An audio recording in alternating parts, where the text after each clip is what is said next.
حضرت عبداللہ بن عمر رضی اللہ تعالیٰ عنہما بیان کرتے ہیں کہ ہم رسول اللہ صلی اللہ علیہ وسلم کی خدمت پہ بیٹھے ہوئے تھے۔ آپ نے فتنوں اور آزمائشوں کا ذکر فرمایا اور بہت تفصیل سے بیان کیا، حتیٰ کہ آپ نے احلاس کے فتنے کا بھی ذکر کیا۔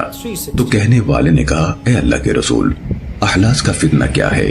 آپ نے فرمایا، بھاگم بھاگ اور غارت گری، پھر وسعت و فراخی یعنی مال و زر کا فتنہ آئے گا، جس کا ظہور میرے اہل بیت کے ایک فرد کے پاؤں تلے سے ہوگا۔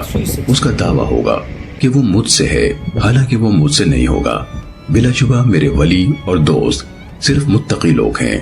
پھر لوگ ایک آدمی پر صلح کر لیں گے، جیسے کہ سرین ہو پسلی پر، یعنی نہ معقول اور نہ اہل ہوگا، جس طرح کی سرین ایک پسلی پر نہیں ٹک سکتی۔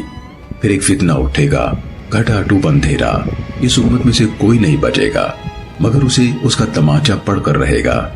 بس جب سمجھا جائے گا کہ یہ فتنہ ختم ہو گیا، وہ اور بڑھ جائے گا۔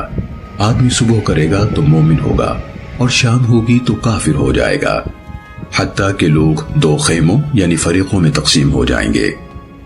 ایک خیمہ ایمان کا جس میں کوئی نفاق نہیں ہوگا، اور دوسرا نفاق کا جس میں کوئی ایمان نہیں ہوگا۔ اور جب یہ احوال ہوں تو دجال کا انتظار کرنا، آج آیا کہ کل۔